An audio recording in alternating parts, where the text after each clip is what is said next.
तो बच्चों, कई बच्चों ने बोला कि सर सब्ट्रैक्शन ऑफ वेक्टर्स का भी वीडियो सेंड कर दो, ठीक है।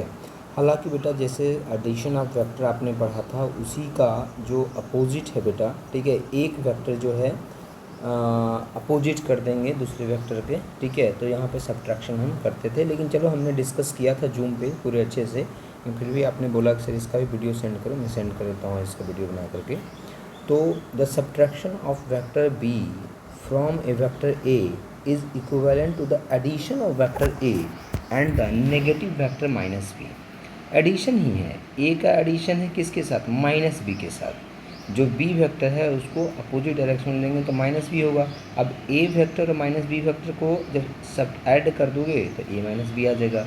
सो A माइनस बी को हम क्या लिख सकते हैं, A plus of minus B, ठीक है। Let A vector and B vector be two given vectors as shown in figure. To subtract B vector from A vector, that is, if we want to find A minus B vector, we add vectorically A vector and negative of B vector. That is, we find A vector plus minus B vector. To find the resultant R of A vector and the negative of vector B, that is minus B, we use the triangle law और parallelogram law of vector addition, ठीक है। अब जैसे यहाँ पे this is vector A और ये vector B होता था, ठीक है, तो एडिशन करते तो ये रिजल्टेंट आता था। अब हम यहाँ पे क्या करेंगे कि बी को अपोजिट कर दिया, तो बी को अपोजिट कर डायरेक्शन में कर दिया तो माइनस बी हो गया। अब ए वेक्टर और माइनस बी वेक्टर को ऐड करेंगे तो ये रिजल्टेंट हो जाएगा, and resultant equal to A minus B vector हो जाएगा। अब यहाँ पे एंगल कितना हो जाएगा, अगर आप देखें तो पहले अगर ए और बी के बीच में एंगल थीटा था, तो यहाँ पे इसके साथ एंगल कितना बन जाएगा, यहाँ पे 180 माइनस थीटा। या आप इस तरह से कर सकते हैं कि this is a vector and यहाँ से ये बी वेक्टर था तो इसको अपोजिट कर दिया यहाँ से, तो ये माइनस बी वेक्टर हो गया, ठीक है। तो R equal to A minus B. अब इसका मैग्नीट्यूड कितना हो जाएगा सब्ट्रैक्शन ऑफ वेक्टर का, since R equal to A vector minus B vector, let us now find R resultant, that is A minus B का मॉड, ठीक है। It is clear that angle between A vector and minus B vector is 180 degree shown in figure, and minus of B vector mod, जब magnitude लेंगे तो magnitude तो भी ही आएगा, तो R equal to A vector minus B vector का mod equal to root under A square plus B square plus 2ab cos, जहाँ पे थीटा होता था वहाँ पे 180 माइनस थीटा हो गया। So this is equal to root under A square plus B square minus 2ab cos of theta हो गया। प्रॉपर्टीज ऑफ वेक्टर सब्ट्रैक्शन क्या हो गया, vector subtraction is non commutative, commutative नहीं होता है, a माइनस बी जो होता है b माइनस ए के बराबर नहीं होता है। Vector subtraction is non associative, ठीक है, नॉन एसोसिएटिव, जैसे 1 minus B minus C is not equal to A minus B minus C, इसके बराबर नहीं होता, जिसको नॉन एसोसिएटिव हम बोलते हैं। तो इस तरह से वेक्टर एडिशन हो गया। बाकी इसके नीचे जितना भी है लगभग हमने सारा पढ़ा दिया, आपको वीडियो भी सेंड कर दिया, जूम पे भी पढ़ा दिया। फाइनली हम ये पढ़ रहे थे क्रॉस प्रोडक्ट, और क्रॉस प्रोडक्ट में हमने पिछली क्लास में आपसे यहाँ तक डिस्कस कर दिया था कि j cross I is equal to k cross J is equal to i cross j dot product, same unit vector का डॉट प्रोडक्ट 1 होता है, डिफरेंट यूनिट वेक्टर का डॉट प्रोडक्ट 0 होता है।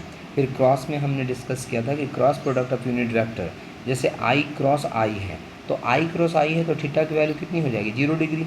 नाउ आई तो यूनिट वेक्टर मैग्नीट्यूड कितना हो जाएगा, 1। इसी तरह से आई का मैग्नीट्यूड 1, आई का मैग्नीट्यूड 1 इंटू साइन ऑफ कितना डिग्री, 0 डिग्री, साइन 0 की वैल्यू कितनी होती है, 0, तो पूरा टर्म कितना हो गया, 0 हो गया, ठीक है। तो इस तरह से मैग्नीट्यूड आप ए क्रॉस बी का आप यहाँ पे आई क्रॉस आई का निकाल सकते हैं, दिस इजकल टू 0। उसी तरह से जे क्रॉस जे इजकल टू कितना हो जाएगा, इसका मैग्नीट्यूड, जे क्रॉस जे का इसका मैग्नीट्यूड 0, क्यों, क्योंकि एंगल 0 है दोनों के बीच में, और इसमें साइन थीटा आता है तो साइन 0 इजकल टू 0 हो जाएगा। उसी तरह से के क्रॉस के की वैल्यू कितनी हो जाएगी, 0 हो जाएगी। लेकिन अगर मॉड ऑफ आई क्रॉस जे होता है, ठीक है, आई क्रॉस जे डिफरेंट यूनिट वेक्टर है, सेम यूनिट वेक्टर का क्रॉस प्रोडक्ट 0 आ जाएगा, लेकिन डिफरेंट यूनिट वेक्टर होता है तो डिफरेंट यूनिट वेक्टर तो दोनों के बीच में ये आई है और ये जे है, तो दोनों के बीच में एंगल कितना हो जाएगा, 90, और साइन 91 होता है, तो अब 0 यहाँ पे नहीं होगा। तो जो डिफरेंट यूनिट वेक्टर होगा, अब देखिए आई क्रॉस जे का मैग्नीट्यूड अगर निकालें तो आई का मैग्नीट्यूड 1, जे का magnitude 1 into sine 90 degree and this is equal to 1। The direction of I cross J when found by applying the right hand rule for the vector product of the two vectors is found to be along OZ. The unit vector along O Z is denoted by K vector, so I cross J is equal to K. तो magnitude तो 1 हो गया, लेकिन direction क्या होगा? अब direction मैं आपको सिखाता हूँ, ऐसे जूम पे हमने डिस्कस किया है। जैसे दिस इज एक्स एक्सिस, तो एक्स एक्सिस को हम किससे डिनोट करते हैं? आई कैप से। And this is J axis, तो जे एक्सिस को हम किससे डिनोट करते हैं? वाई एक्सिस, वाई एक्सिस को हम जे से डिनोट करते हैं।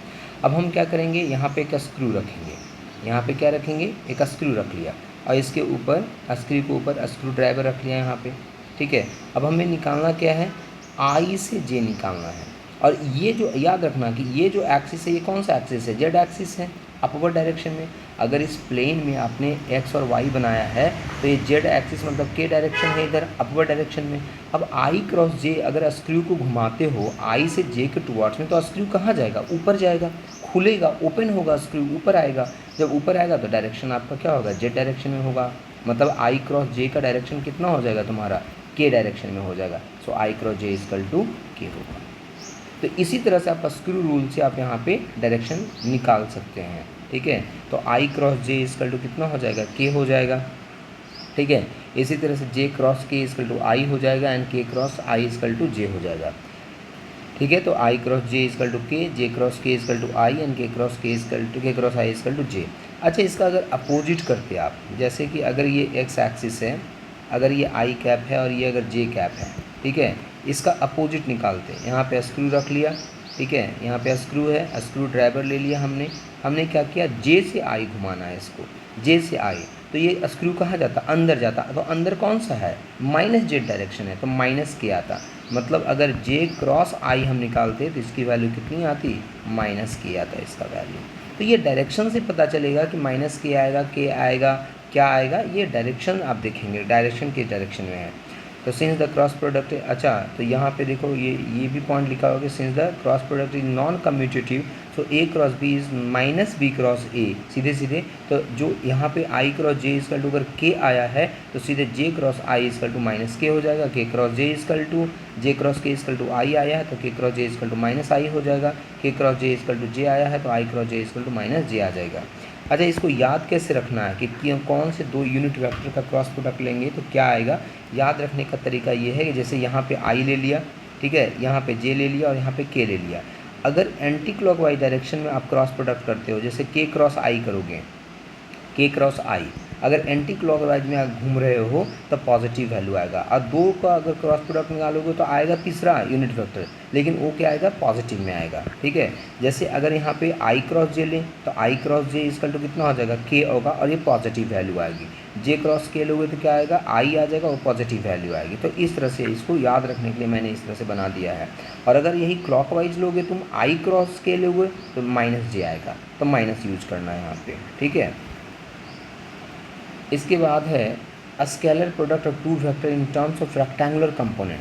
अगर रेक्टेंगुलर कंपोनेंट, इसे अभी तक तो हमने हालांकि क्वेश्चन इस पर हमने करा दिया रेक्टेंगुलर कंपोनेंट पे, लेकिन फिर भी अगर रेक्टेंगुलर कंपोनेंट मतलब कि ए वेक्टर अगर गिवन है A X I cap, A Y J cap, A Z K cap, B is equal to given है B X I cap, B Y J cap and B Z K cap, तो क्या करेंगे? A dot B is equal to कितना हो जाएगा? A X B X plus A Y B Y plus A Z B Z. क्योंकि आपको पता है आई को आई के साथ करेंगे तभी 1 आएगा, अदरवाइज सबके साथ 0 आ जाएगा। जे को जे के साथ करेंगे तो 1 आएगा, के को के साथ करेंगे तो 1 आएगा।